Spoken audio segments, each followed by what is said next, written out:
Талибы поставили США ультиматум – 72 часа на эвакуацию или уничтожение. На фоне мирной сдачи Кабула талибам, члены движения «Талибан» дали американской стороне 72 часа на эвакуацию своих военных и дипломатов. В случае, если данный ультиматум не будет выполнен в указанные сроки, талибы заявили о том, что уничтожат своих противников превосходящими силами. Члены движения «Талибан» заявили о том, что в настоящий момент полностью гарантируют безопасность международного аэропорта Кабула и не будут предпринимать никаких действий против находящихся на его территории сил НАТО и дипломатов, однако при условии, что силы Альянса не попытаются вмешаться в ситуацию, что будет считаться нарушением договоренностей и повлечет за собой полное уничтожение противника. В свою очередь, американские дипломаты уже частично покинули территорию Афганистана, однако пока что в стране находится несколько тысяч американских военных,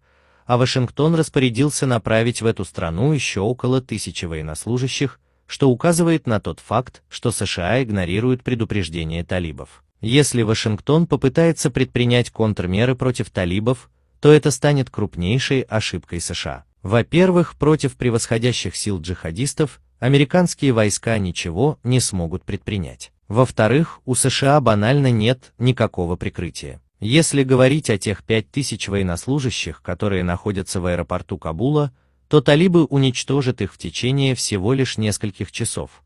Это станет самой большой потерей для США, отмечает аналитик.